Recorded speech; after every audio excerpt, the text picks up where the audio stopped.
morning to all the viewers of this video. So I'm here to present to you my report. It's all about the educational provisions excerpts. It is from the Family Code of the Philippines. I am Paul Adrian Perez and my co-reporter is May Servancia. Let's start off with Family Code of the Philippines. It is under Republic Act number 8533 and it is passed under Executive Order number 209. It is actually promulgated when Cory Aquino was the president.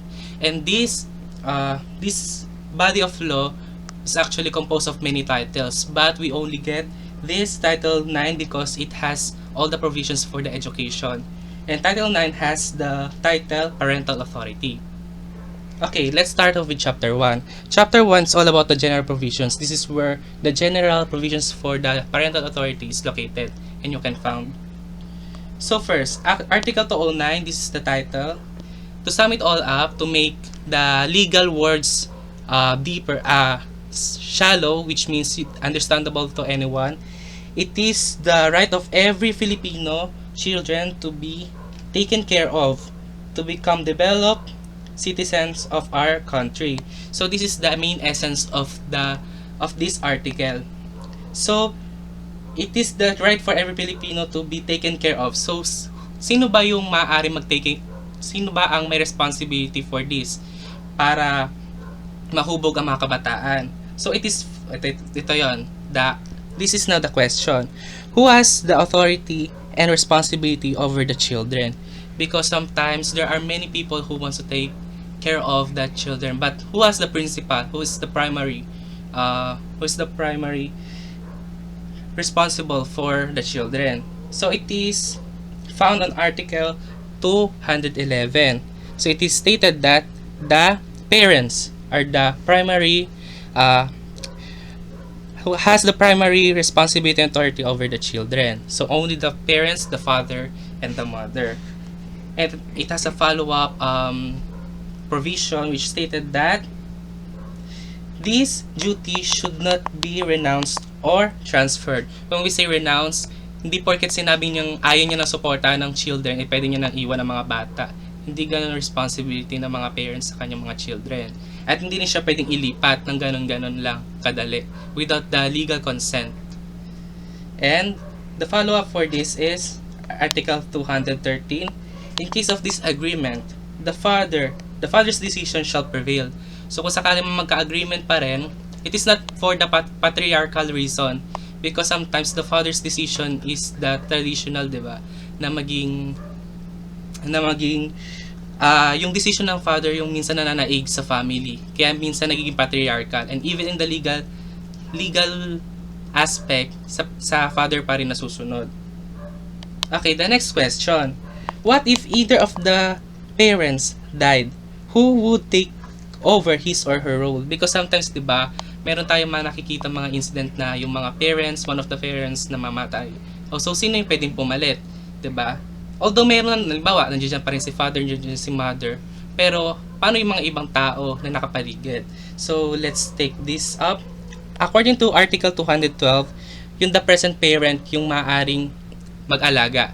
So, hindi maaaring tumanggi yung naiwang parent. May responsibility pa rin siya kahit nawala yung kanyang asawa.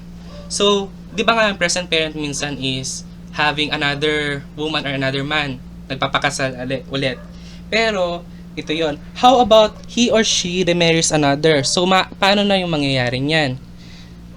So, according dito, the remarriage of the surviving parent shall not affect the parental authority. So hindi maaaring mamagitan yung pumalit dun sa asawa. Wala siyang karapatan na patigilin sa pag-aaral ng isang bata. Unless the court itself appoints another person to be the guardians. Gets? Okay. Another question. What if the parents get separated? So ito yung pinakamahirap because sometimes if you have watched some documentaries, diba? This is the common problem when it comes to family. So sino yung mananaig? What if kung nag-separate yung mag-asawa? So sino na yung magiging ng mga bata? So according to Article 213, kapag ang bata daw ay less than 7 years old, ang may karapatan sa kanya ay ang mother. Mother yung nasa yung custody is automatically nasa mother. Pero kapag ang bata ay lumagpas na ng 7 years old, child preference na ang basihan. Kung sino na yung pipiliin ng bata, kung saan siya sasama, doon na nakabase yon. Unless the parents chosen is unfit. So, lagi ito yung consequence sa lahat ng bagay dito. Kapag unfit yung parent, unfit yung pinili ng mga children, ibabase pa rin yun kung capable ba yung parents ng mga bata na pipiliin. Pero kapag hindi, doon siya ililipat sa mas capable. Okay. What if both parents are absent or unsuitable? O, diba may mga cases tayo na nawawala yung mga parents? What if namatay silang dalawa? Or else may nangyari or talagang nasa abroad? So, sino yung maaaring pumalit? So, according to Article 214, surviving grandparents. So, after ng parents, yung pinakamadaling gamitin bilang substitute for the mother and father is yung surviving grandparents. Bakit kaya? Di ba kasi minsan, parang dahil nga sa experience nila, dahil yun yung pinakamalapit na kamag-anak na mas capable sa parents na mag-alaga sa mga bata. Kaya sila inano ng legal authority na mag-alaga sa mga bata once na both parents ay nawala. Yan, both grandparents. And the other one is one designated by the court. Makikita natin to one designated by the court at Article 216. Okay, next question. How to handle dispute or allegiance against the guardians? 'Di ba kasi minsan nagkakaroon ng away-away. What if kung ganun nga yung nangyari, minsan paratangan yung iba, ganon. So mangyayaring yan, meron pa rin provision yan dito sa article. Ang unang dyan is Article 250, no descendants shall be compelled against in a criminal case except when such testimony is indispensable in a crime. So walang karapatan or kailangan dumaan sa due process of law. Kung sakali mang paratangan yung guardian or someone na gusto mag-alaga doon, kailangan may due process of law, which means kailangan dumaan sa proseso. Hindi lang pwede kang magsabi na ganito, na pangit siya kasi rapist siya, hindi siya pwede mag-alaga. Kailangan dumadaan sa proseso. Okay, the next chapter is substitute and special parental authority. So dito nakakapaloob ang Article 216. These are the following people, as I have said earlier, dito na nakapaloob lahat ng mga taong pwedeng mag-alaga aside from grandparent, surviving grandparent. So these are the following. Diba yan nga, according to Article 214, surviving grandparents. The next is the oldest brother or sister over 21 years of age. So kung sakaling mang wala na yung grandparents, maaari nang tuma yung legal guardian, yung mga kuya at ate.